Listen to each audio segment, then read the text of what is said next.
शिव और सती विवाह। शिव और सती का विवाह। दक्ष प्रजापति की कई पुत्रियां थीं, सभी पुत्रियां गुणवती थीं। फिर भी दक्ष के मन में संतोष नहीं था। वे चाहते थे कि उनके घर में पुत्र का जन्म हो जो सर्वशक्ति संपन्न हो और सर्वाधिक सबका राज्य कर सके। और इसके कारण दक्ष एक ऐसी पुत्री के लिए तप करने लगे। तप करते करते अधिक दिन बीत गए तो भगवती आद्या ने प्रकट होकर कहा, मैं तुम्हारी तप से प्रसन्न हूँ। तुम किस कारणवश तप कर रहे हो? दक्ष ने तप करने का कारण बताया तो माँ बोली, मैं स्वयं पुत्री रूप में तुम्हारे यहाँ जन्म धारण करूँगी। मेरा नाम होगा सती। रूप जन्म से लेकर अपनी लीलाओं का विस्तार भगवती आद्या ने सती रूप में दक्ष के यहाँ जन्म लिया। सती दक्ष की सभी पुत्रियों में सबसे अलौकिक थी। सती ने बाल्य अवस्था में ही कई ऐसे अलौकिक आश्चर्यचकित करने वाले कार्य कर दिखाए जिन्हें देखकर स्वयं दक्ष को भी विस्मयता होती रहती थी। जब सती विवाह योग्य हो गई तो दक्ष को उनके लिए वर की चिंता होने लगी।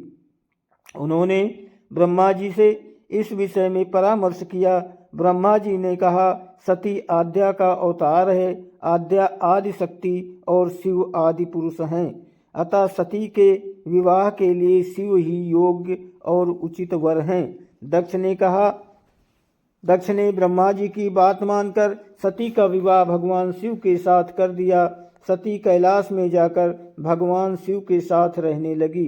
भगवान शिव के दक्ष के दामाद थे, किंतु एक ऐसी घटना घटित हो गई जिसके कारण दक्ष के हृदय में भगवान शिव के प्रति वैर और विरोध भाव पैदा हो गया। एक बार देवलोक में ब्रह्मा ने धर्म के निरूपण के लिए एक सभा का आयोजन किया था। सभी बड़े बड़े देवता सभा में एकत्र हो गए थे। भगवान शिव भी इस सभा में बैठे थे। सभा मंडप में दक्ष का आगमन हुआ। दक्ष के आगमन पर सभी देवता उठकर खड़े हो गए, पर भगवान शिव खड़े नहीं हुए। उन्होंने दक्ष को प्रणाम भी नहीं किया। फलतः दक्ष ने अपमान का अनुभव किया। केवल यही नहीं, उनके हृदय में भगवान शिव के प्रति ईर्ष्या की आग जल उठी। वे उनसे बदला लेने के लिए समय और अवसर की प्रतीक्षा करने लगे। एक बार सती और शिव कैलाश पर्वत पर बैठे हुए परस्पर वार्तालाप कर रहे थे। उसी समय आकाश मार्ग से कई विमान कनखल की ओर जाते हुए दिखाई पड़े। सती ने उन विमानों को देखकर भगवान शिव से पूछा, प्रभु, ये सभी विमान किसके हैं और कहाँ जा रहे हैं? भगवान शंकर ने उत्तर दिया, आपके पिता ने बहुत बड़ा यज्ञ का आयोजन किया है। समस्त देवता और देवांगनाएं इन विमानों में बैठकर उसी यज्ञ में सम्मिलित होने के लिए जा रहे हैं। इस पर सती ने दूसरा प्रश्न किया, क्या मेरे पिता ने आपको यज्ञ में सम्मिलित होने के लिए नहीं बुलाया? भगवान शंकर ने उत्तर दिया, आपके पिता मुझसे बैर रखते हैं, फिर वे मुझे क्यों बुलाने लगे? सती मन ही मन सोचने लगी। फिर बोली, यज्ञ के इस अवसर पर अवश्य मेरी सभी बहनें आएंगी। उनसे मिले बहुत दिन हो गए हैं। यदि आपकी अनुमति हो तो मैं भी अपने पिता के घर जाना चाहती हूँ। यज्ञ में सम्मिलित हो लूँगी और बहनों से भी मिलने का सुअवसर मिलेगा। भगवान शिव ने उत्तर दिया, इस समय वहाँ जाना उचित नहीं होगा। आपके पिता मुझसे जलते हैं। हो सकता है वे आपका भी अपमान करें। बिना बुलाए किसी के घर जाना उचित नहीं होता। इस पर सती ने प्रश्न किया, ऐसा क्यों?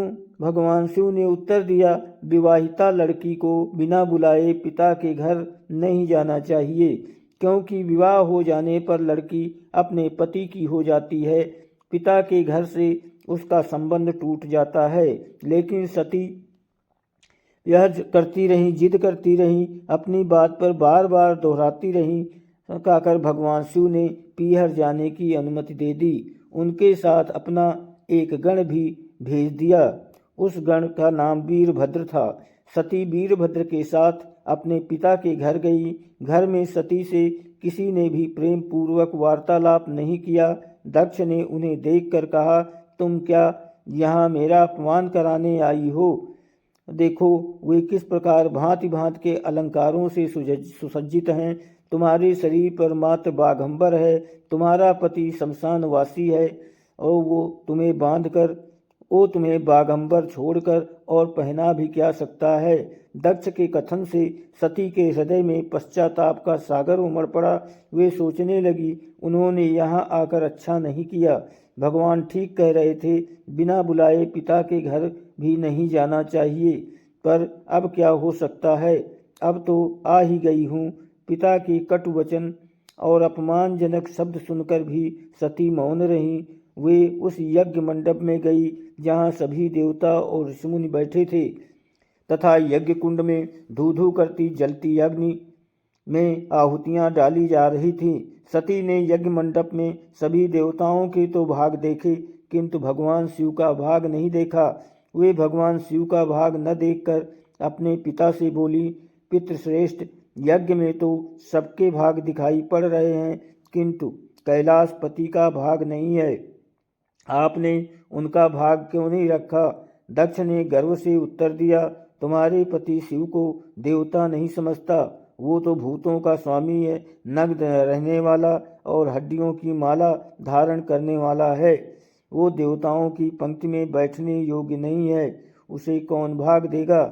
सती के नेत्र लाल हो उठे, उनकी भौहें कुटिल हो गईं, उनका मुखमंडल प्रलय के सूर्य की भांति जल उठा, दैदीप्यमान हो उठा। उन्होंने पीड़ा से तिलमिलाते हुए कहा, कैसे सुन रही हूँ, मुझे धिक्कार है। तुम भी उन कैलाशपति के लिए सुन रहे हो जो मंगल के प्रतीक हैं और जो क्षण मात्र में संपूर्ण सृष्टि को नष्ट करने की शक्ति रखते हैं। वे मेरे स्वामी हैं। नारी के लिए उसका पति ही स्वर्ग होता है। जो नारी अपने पति के लिए अपमानजनक शब्दों को सुनती है, उसे नरक में जाना पड़ता है। पृथ्वी सुनो, आकाश सुनो और देवताओं तुम भी सुनो। मेरे पिता ने मेरे स्वामी का अपमान किया है। मैं अब एक क्षण भी जीवित रहना नहीं चाहती। सती अपने कथन को समाप्त करती हुई यज्ञ के कुंड में कूद पड़ी। जलती हुई आहुतियों के साथ उनका शरीर भी जलने लगा। यज्ञ मंडप में खलबली पैदा हो गई, हाहाकार मच गया। देवता उठकर खड़े हो गए। वीरभद्र क्रोध से कांप उठे। वे उछल उछल कर यज्ञ को विध्वंस करने लगे। यज्ञ मंडप में भगदड़ मच गई। देवता और ऋषि मुनि भाग खड़े हुए। वीरभद्र ने देखते ही देखते दक्ष का मस्तक काट कर फेंक दिया। समाचार भगवान शिव के कानों में भी पड़ी।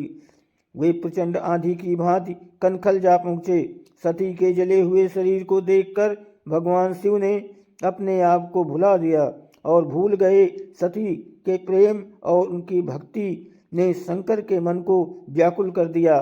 उन शंकर के मन को व्याकुल कर दिया जिन्होंने काम पर भी विजय प्राप्त की थी और जो सारी सृष्टि को नष्ट करने की क्षमता रखते थे। वे सती के प्रेम में खो गए, बेसुध हो गए। भगवान शिव ने उन्मत्त की भांति सती के जले हुए शरीर को कंधे पर रख लिया। वे सभी दिशाओं में भ्रमण करने लगे।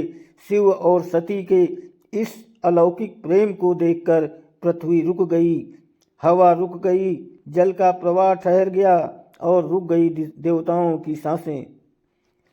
सृष्टि व्याकुल हो उठी। सृष्टि के प्राणी पुकारने लगे, पाहि माम पाहि माम।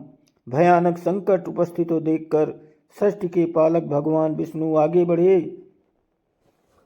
वे भगवान शिव की बेसुधी में अपने चक्र से सती के एक एक अंग को काट काट कर गिराने लगे। धरती पर 51 स्थानों में सती के अंग कट कट कर गिरे। जब सती के सारे अंग कट कट कर गिर गए तो भगवान शिव पुनः अपने आप में आए। जब वे अपने आप में आए तो पुनः सृष्टि के सारे कार्य चलने लगे। धरती पर जिन 51 स्थानों में सती के अंग कट कट कर गिरे थे, वही स्थान आज शक्ति के पीठ स्थान माने जाते हैं। आज भी उन स्थानों में सती का पूजन होता है, उपासना होती है। दोस्तों, वीडियो को लाइक और सब्सक्राइब करें, आपकी बहुत मेहरबानी होगी। आप लोग कर दिया करो यार, 2 सेकंड लगते हैं। धन्यवाद।